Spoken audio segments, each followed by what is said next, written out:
ৰ ফালৰ পৰা যি GDS কাৰণে ওলাইছিলে আপোনালোকৰ 21,413টা পোষ্ট আৰু এই পোষ্টকেইটাৰ অনলাইন আবেদন বৰ্তমান হৈ আছে আৰু যদি আপোনালোকে এতিয়ালৈকে এই GDS ৰ পদকেইটাৰ কাৰণে আবেদন কৰা নাই তো আপোনালোকে ইণ্ডিয়ান পোষ্ট অফিচৰ যোনটো অফিচিয়েল ৱেবছাইট আছে সেই ৱেবছাইটটোত গৈ এই GDS ৰ পদকেইটাৰ কাৰণে আবেদন কৰিব পাৰিব। ইয়াৰ কাৰণে শিক্ষাগত অৰ্হতা আপোনালোকৰ ধৰি দিছে মেট্ৰিক পাছ হ'লে আপোনালোকে আবেদন কৰিব পাৰিব।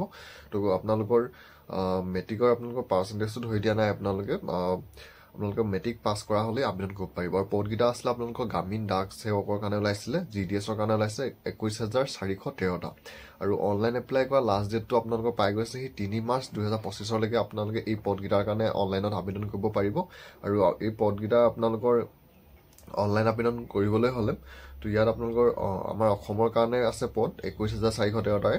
ইয়াত নেম অফ পোষ্ট ইন আছামৰ কাৰণে আছে 145টা আৰু ইয়াৰ আপোনালোকৰ পদকেইটাৰ বয়সৰ ক্ষেত্ৰত 18 পৰা 40 বছৰলৈকে আবেদন কৰিব পাৰিব আৰু শিক্ষাগত অৰ্হতাটো অকল আপোনালোকে মেট্ৰিক পাছ হ'লেই হ'ব। আৰু ইয়াৰ এপ্লিকেশ্যন ফিজটো UR আৰু OBC সকলেহে দিব লাগিব 100 টকা, বাকী SC ST ফিমেল আৰু যোনসকল PWD হয় তেওঁলোকে এপ্লিকেশ্যন ফিজ দিব নালাগে।